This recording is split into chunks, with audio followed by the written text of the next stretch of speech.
So let's move on to something a little more complicated, because for our gift box here, you will see that we have 4 different objects. And each of those objects, if I select them individually, they each have a different pivot point. Right?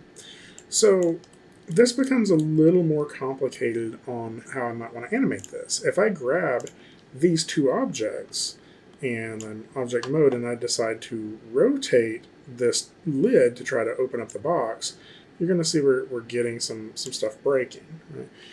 And that's just a lot to try to animate at the object level, right? So I want to be able to put some controls on this that allows us to manipulate this box and animate this box a little more cleanly. One of the downsides of groups are that they are invisible. It's also one of the benefits, I guess, but we want to be able to actually kind of see our controls on this. So what I'm going to do is select all of my box here. I believe if I hit 0, it's going to move us back to my origin point.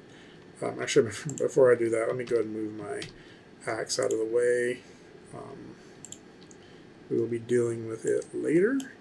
So I'm going to use all my box pieces. I'm just getting my box back to the origin point, and then I'm going to just delete my history, edit. Well, I'm sorry. I'm going to modify, freeze my transformations, edit, delete by type, history, and I'm just doing this just to clean it up. Right. So the way I could group this gives me the ability to move it around. I could grab all of this and hit Control G, and then I can move the entire box together, and I could rotate the entire box together. Right? That's really convenient. But again, I can't see the group to select it here. Right? There's nothing I can grab to select the group. If I wanted to select the group, I have to go back to my outliner. So to make this a little easier on me, instead of using a group, I'm going to use something I can see. And for our case, that's under curves, and I'm just going to use this little NURBS curve. And so a NURBS curve, if I raise this up where we can see it, it's just small. If I scale this up where we can see it, a NURBS curve is just this circle. And so the cool thing about this is even though I can see it here, it won't render. Right? This is not going to show up in our render as like a line around our box. This is only visible in the viewport. And NURBS curves they have elements that we can manipulate as well. If I right-click on this, you'll see instead of seeing polygon and vertex, we see control vertex or control curve. And so I could grab some points on this, and I can change the way this looks. I could even make a letter be a NURBS curve. But a circle is pretty easy to see, right? And that's the sub-object level of this NURBS circle. But you'll see that the NURBS circle's pivot point is actually there on the ground. And that's what is being controlled. If I'm rotating this, I'm rotating from that pivot point.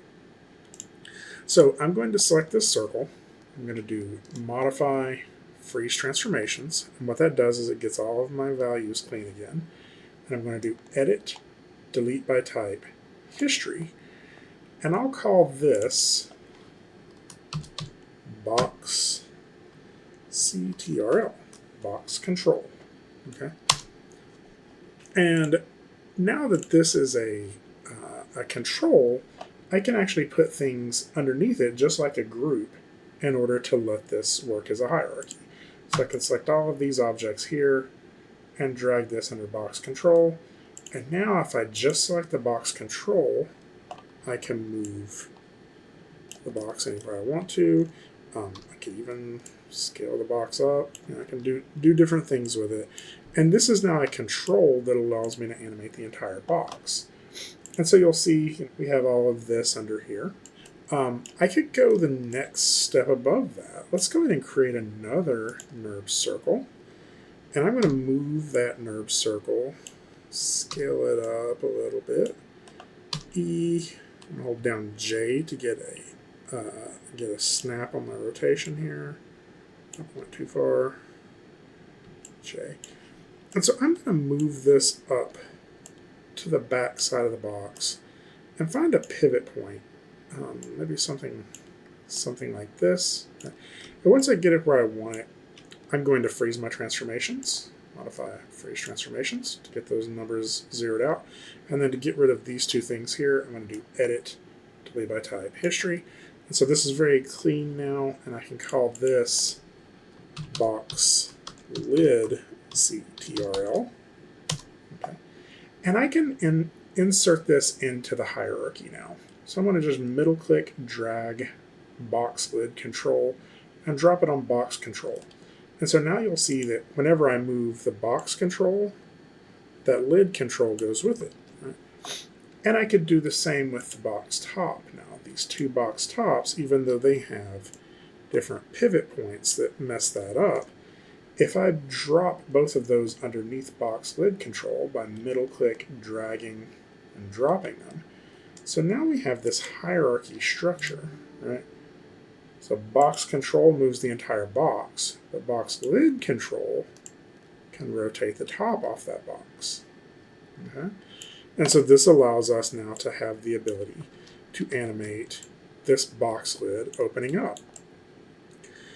It is worth pointing out, you can change pivot points, but you can't change them throughout your animation. Like once I change this pivot point, it's kind of a permanent, it's not a permanent change, I can change it again, but the location that I change it to will change the animation. So if I hit insert, that allows us to change our pivot point. And so I can actually change the pivot point for where this is going to rotate from. Maybe I'll do something like that. When I go back to E and rotate it, it'll look more like this. Right?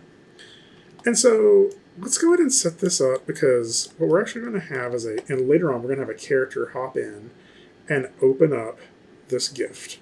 Okay? And I want them to open it and sort of be surprised. And so I'm going to move over here and I'm going to animate this just flopping open really quick as like a surprise. I'm going to have that happen around maybe frame 80. We can always change it. But I want you to be careful, because there's what people have a tendency to do when they're going to move this is they drag select everything.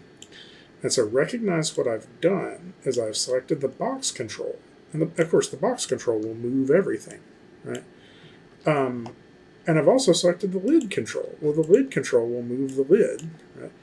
And if I drag select everything, I'm also selecting all of the mesh under there, which I can move individually, right?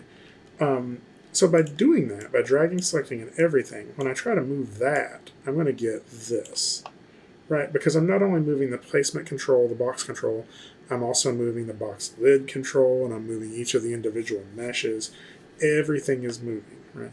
And so really we want to make sure that this box mesh, I don't want to select these meshes anymore. I don't need to. I can animate just the controls instead. And so what I can do with this is add those to a layer as well and say box layer, save. And then I'm going to go ahead and lock that box layer.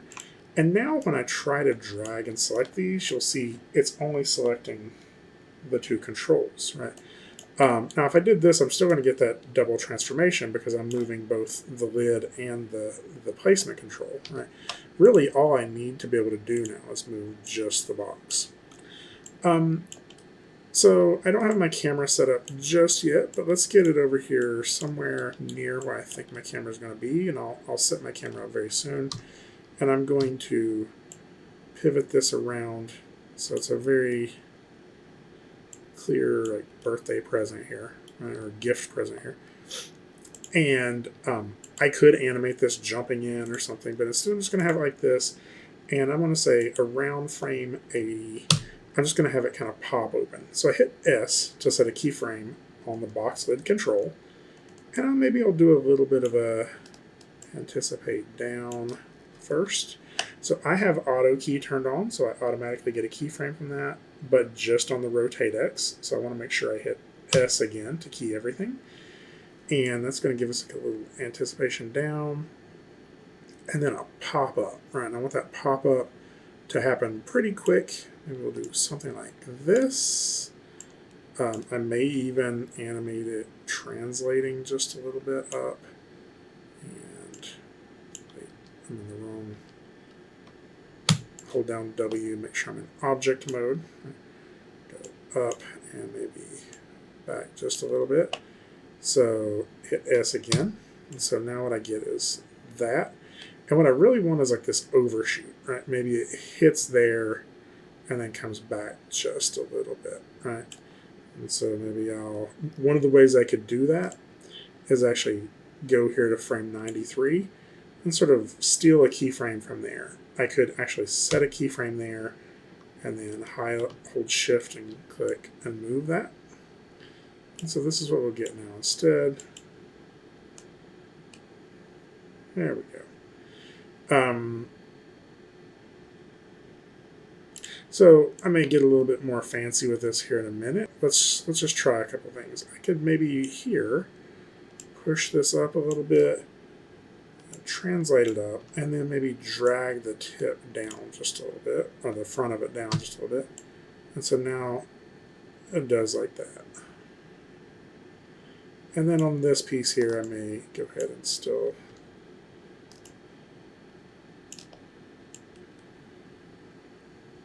there we go. All right. So now we have that box open, and I am pretty happy with that. Let's go ahead and save our file, and in a minute here, I will show you how to do some deformers.